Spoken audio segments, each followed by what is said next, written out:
La politique migratoire, elle a eu tendance, dans les 70 par exemple, à faire en sorte qu'on considérait les migrants postcoloniaux comme des personnes qui étaient déviantes, qui étaient dangereuses pour la société française, parce qu'ils charriaient beaucoup de maladies, par exemple. On mettait vachement l'accent sur l'insalubrité des migrants africains.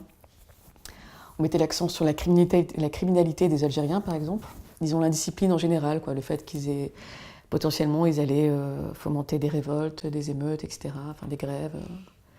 On construit une catégorie stigmatique, quoi, qui pose problème, qui va poser problème, et donc il faut absolument, dont il faut absolument freiner l'entrée sur le territoire.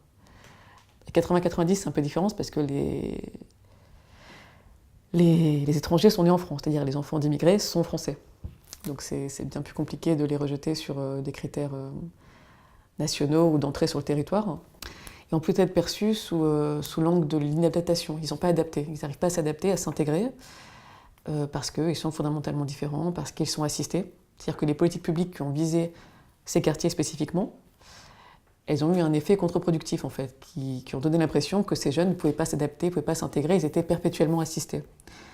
Et il y a eu aussi tout un traitement médiatique de la question des banlieues, qui fait qu'on mettait beaucoup l'accent sur, volontairement ou pas, enfin c'est très complexe, il y a beaucoup d'imbrications, l'accent sur la menace qui est représentée aussi, la menace délinquante, c'est-à-dire que c'est des jeunes qui sont délinquants, qui vont être délinquants, il y a un destin de délinquant qui se dessine de toute façon. Et plus tard, 90, c'est la menace musulmane. Le fait qu'ils sont très attirés par leurs origines arabes et musulmanes et qui vont de fait représenter un danger islamiste, musulman, avec la question du voile aussi qui se développe à ce moment-là.